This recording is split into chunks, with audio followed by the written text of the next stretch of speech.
नन्ही काव्या का दर्द। छोटी सी काव्या जैसे ही कक्षा में दाखिल हुई, शिक्षिका ने बुलंद आवाज में पूछा, इतनी देर क्यों लगी तुम्हें वॉशरूम में? आया दीदी कहाँ है? कक्षा 1 की छात्रा काव्या की तो जैसे सांस ही रुक गई थी। शिक्षिका ने फिर कहा और भी तेज आवाज में, चुप क्यों हो काव्या, जल्दी बताओ। नन्ही सी जान काव्या अब फूट फूट कर रोने लगी। तभी छुट्टी की घंटी बज पड़ी और बच्चे अपना बस्ता बांधने लगे। काव्या की माँ शुभी भी अपनी बेटी के लिए खड़ी थी गेट के बाहर। काव्या को रोता देख शुभी ने शिक्षिका से पूछा तो शिक्षिका ने बड़े प्यार से कोमल आवाज में कहा, काव्या बेटा अब तो चुप हो जाओ, तुम्हें टॉफी दूंगी। फिर शुभी की तरफ देखते हुए कहा, वॉशरूम में काफी समय लगाती है काव्या और पूछो तो रोने लगती है। बहुत रोती है आपकी बेटी और इसे देखकर बाकी बच्चे भी शुरू हो जाते हैं। शुभी ने बोला, अच्छा मैं इसे समझाऊंगी। घर आकर काव्या अपना सबसे पसंदीदा काम रंगों से खेलने को भी मना कर रही थी। काव्या अगले दिन स्कूल जाने को बिल्कुल भी तैयार नहीं थी। किसी तरह शुभी उसे समझाकर फुसलाकर स्कूल छोड़ आई। यह क्रम चलता रहा और कहीं शनय शनय एक छोटे से बच्चे की हत्या होती रही और उसकी सुंदर निर्मल आत्मा कुचलती रही।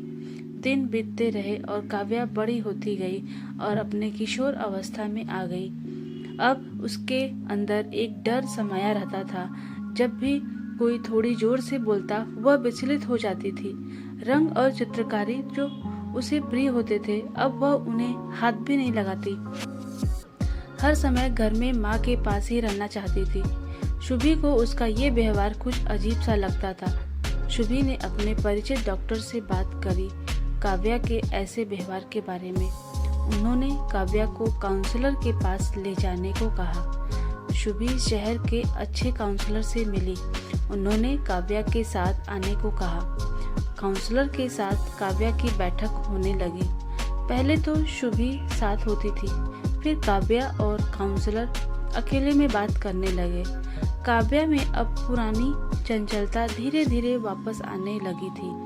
एक दिन काउंसलर ने शुभी को अकेले में बुलाया और बताया कि काव्या ने जब स्कूल जाना शुरू किया था तभी से वह अपने आप को एक कवच के अंदर समेटती गई। बहुत मेहनत से पता लगा कि उसकी सबसे पहली शिक्षिका की आवाज बहुत तेज थी और कभी भी प्यार से बात नहीं करती थी। इस वजह से काव्या बार बार वॉशरूम जाती थी और उसे वहां रहना अच्छा लगता था। काउंसलर ने कहा कि मैं काव्या के स्कूल भी गई, प्राचार्य और उन शिक्षिका से भी मिली। शुभी आपने कभी कुछ नोटिस नहीं किया था इन दिनों में? शुभी ने बताया कि ज्यादातर दिन जब वह काव्या को लेने स्कूल जाती तो काव्या रोती मिलती। शिक्षिका बताती कि ये वॉशरूम में ज्यादा समय लगाती है और पूछने पर रोती है। और हाँ, काव्या स्कूल भी नहीं जाना चाहती थी। उन दिनों काउंसलर ने कहा, आपने काव्या से नहीं पूछा था पर कुछ ऐसा बताया नहीं था उसने। बस कहती थी स्कूल नहीं जाना। पूछा क्यों तो शिक्षिका अच्छी नहीं लगती। इस पर मैंने सोचा नहीं जाने के बहाने हैं, मेरे साथ रहना चाहती है। काउंसलर ने कहा आपको काव्या से बहलाकर फुसलाकर बात करनी चाहिए थी।